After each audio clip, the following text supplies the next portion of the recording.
వీరమాతలు చరిత్ర ఎందరో మాతృమూర్తులు తమ బిడ్డలను ధీర పురుషులుగా తీర్చిదిద్ది వీరమాతలై వెలిగారు. మహారాణులు వారు అంతఃపురాలకే పరిమితమైన సంతానాన్ని శీలవంతులుగా సంస్కరించడంలో విశేషంగా కృషి చేశారు. తెర వెనుక నిలిచిన పరోక్ష ప్రేరకుడుగా తరిగిపోని స్ఫూర్తితో ప్రకాశించారు. మార్కండేయ పురాణంలో ప్రస్తావించిన రాణి మాదలస మహాభారతంలో పరిచయమయ్యే విధులు తదితరులే అందుకు నిదర్శనం.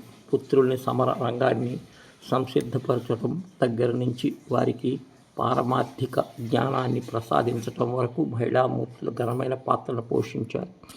రాణి మదాలస యోగశాస్త్రాన్ని అభ్యసించి యోగినిగా మారింది. ఆత్మజ్ఞానాన్ని ఆర్జించి తన నలుగురు కుమారులు తేజోవంతులుగా మలిచింది. జోలపాట పాడి నాటి నుంచి జ్ఞానబోధ చేస్తూ శుద్ధిని బుద్ధోసి నిరంజని నువ్వు పరిశుద్ధ ఆత్మస్వరూపుడవు బుద్ధుడవు కావున బుద్ధుడవు నిత్య నిరంజనుడువు అంటూ మేలుకొల్పేది. అలా కుమారులను జాగృతపరిచి మహారాణి కాదు ఆత్మజ్ఞానిగా కూడా జీవితాన్ని ధన్యం చేసుకుంది. సంతానాన్ని స్ఫూర్తి కలిగించడంలో ఆధునిక తరం మాతృమూర్తులు ఆదర్శప్రాయం విధులు. కొడుకులు సంజయుడు సింధురేశ్వరాజు చేతిలో పరాజితుడై ఇంటికి చేరి నిరాశగా దుఃఖం సాగాడు. అప్పుడు తల్లి విధులు నాయన ఎందుకు ఆ నైరాశ్యం? యుద్ధంలో గెలుపోవటములు సహజము. పొగలు కట్టేలాగా చిరకాలం బతికి ఉన్న క్షణకాలము జ్వలించిన ప్రకాశాన్నిచ్చే నిప్పు కల జీవించటం ఉత్తమం అని చైతన్యపరిచింది. విజయమో వీరమణమను అంటూ కొడుక్కి వీరతిలకం దిద్ది సమర రంగానికి సాగనంపింది. సంజయుడు అజేయుడు తిరిగి వస్తే సగర్వంగా స్వాగతం పలికింది. మాతృమూర్తుల విజయ గాథలను తలపించే మహిళామణులు నవభారతంలో ఉన్నారు. తన ఆశల్ని ఆకాంక్షల్ని బాల శివాజీకి ఉద్యోగాలతో రంగరించి పోసింది విజయాబాయి. తల్లిదండ్రి అన్నీ శివాజీ పెంచింది.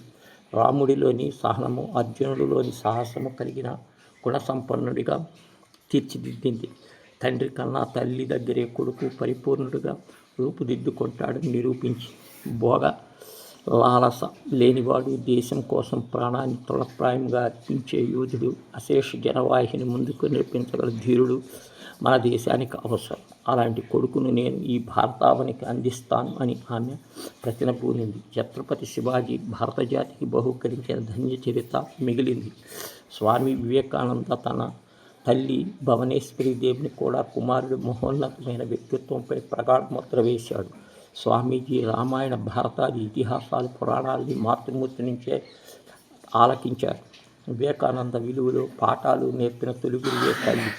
అందుకే మా అమ్మ ప్రార్థన ఫలమే నేను.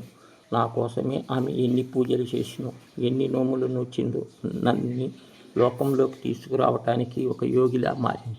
నా జీవితం ప్రఖ్యాత మా అమ్మ పెట్టిన భిక్ష అని ఒక ప్రసంగంలో ఉద్వేగభరితుడు అయ్యాడు.